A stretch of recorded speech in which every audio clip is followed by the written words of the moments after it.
everybody. Thanks for stopping by the shop. This is Chuck. As always, I appreciate your time stopping by the shop for a visit. And this is going to be a little video about a little shop fun that I had doing a restoration on a indicator stand. I'm no my mechanics, but watching him inspires you to take it on. And I just did some snippets on my phone, and we'll take a look at that. Before we do that, though, I'm going to move the camera. If you can see right here is a new addition. So here's a photo of what it looked like before.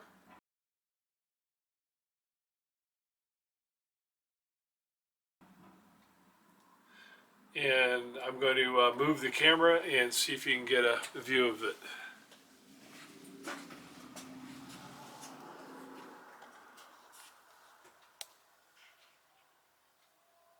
That's a pretty good view.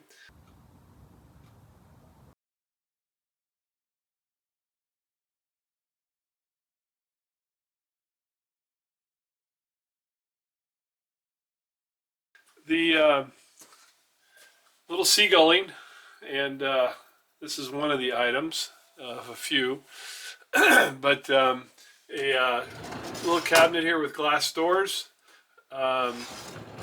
cleaned up really nice, and I really like it.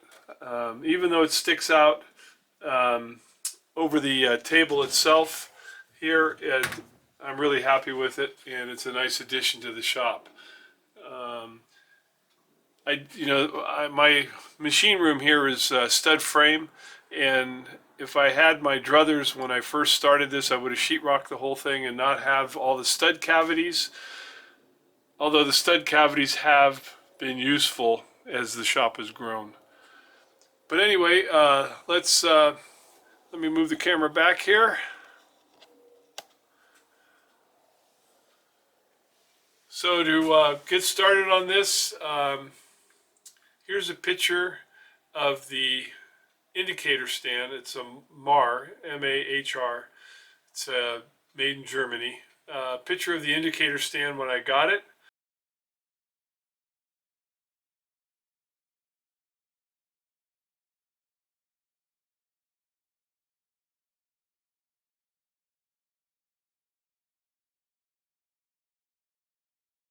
It was quite rusty. Okay, I lost track there, so I may be repeating myself here. But first thing I'm going to show you is basically the bottom of this height stand. And you'll see it's got 3 pads or feet.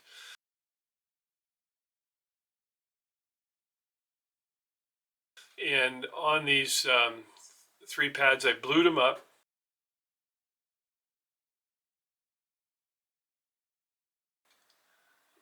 You'll see a photo of that, and then I basically did a very light rub on some paper on the surface plate, and they instantly cleaned up.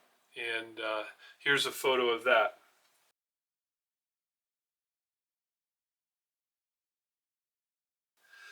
The next thing I did, since the base was clean, is I put it on a magnetic block, and you'll see checking it on the surface plate for being perpendicular. So we'll see a video of that now.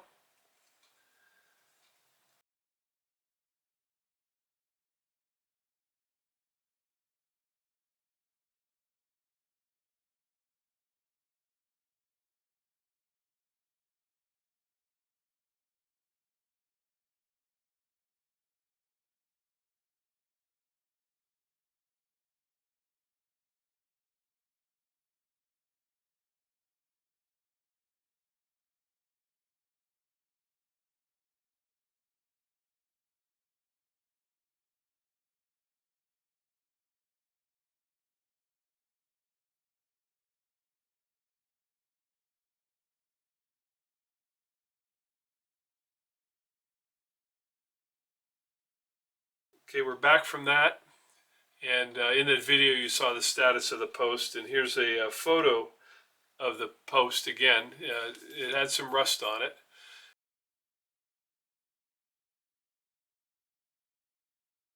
And here's a little video, I think, of of the base mounted in the lathe.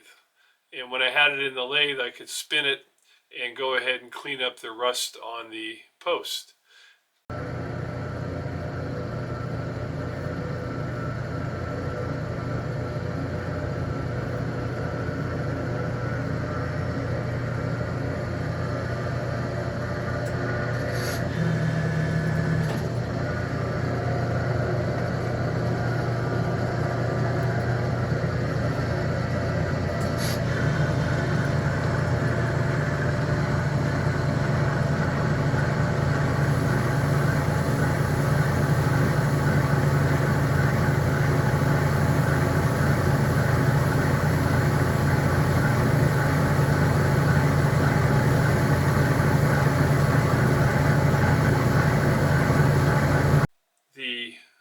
One of the things that I used to do it was this guy right here.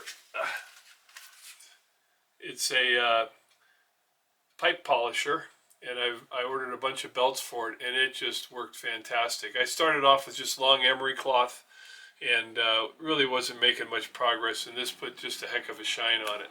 Now, I got this as a sponsor to do a commercial on it from the company called Vivor, and it came damaged in the delivery.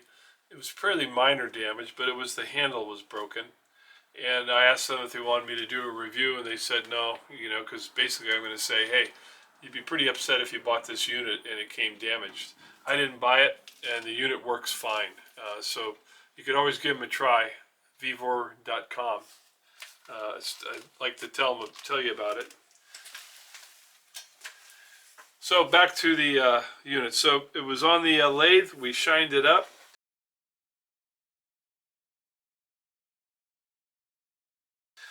Next is a pitch photo of the platen on the stand, and you can see how rusty it is.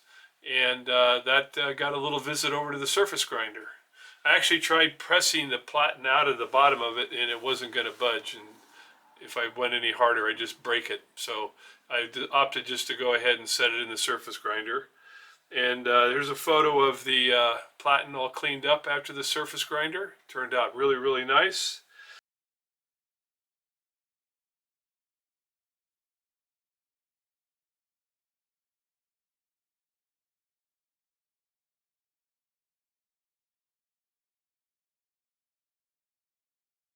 And here's a before and after photo.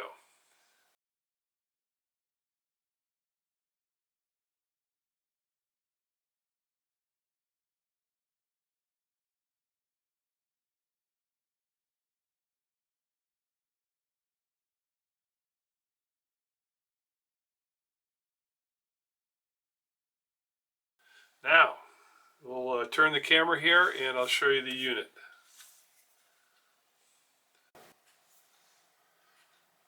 Okay, here's the unit after a little final cleanup and painting. It turned out real nice. I'm real happy with it.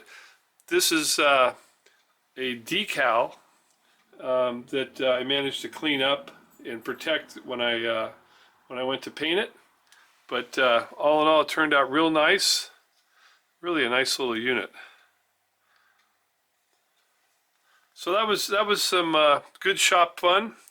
I got to play with the lathe, got to play with the grinder, wire wheel, sander, and turned out good.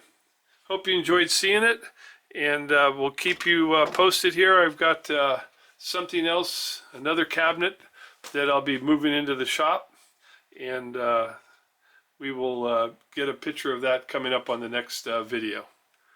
Thanks again for stopping by the shop, and I'll have to apologize if I talk fast during my videos. I'm always concerned about your guys' time, and so I chatter away pretty quick. Again, take good care, and Happy New Year to everybody also. Okay, I guess we can call this bonus footage. I always shut the camera off and go, oh, I meant to talk about that. So here's a little 3-inch Skinner chuck, a number 3403. Again, I picked this up and it was quite rusty. I don't know if I have any photos of it or not. If I do, I'll throw some photos in at the end. But took it all apart, cleaned it up, and it's a beautiful little chuck. I plan on making a mount for it that'll be a hexagon, so that it can actually be rotated in the vise, the Kurt vise, and it can also sit flat in the Kurt vise and also adapt onto the rotary table. So that's an upcoming project that I'm kind of excited to do. Also may make the same plate that I'm going to do, also set it up for my tailstock on my lathes. I've done that before with another chuck, and so I'll just use the same mount and make it so that it mounts on that. So that's going to be a fun little project coming up. Okay, I think that's it for now. Take care, guys.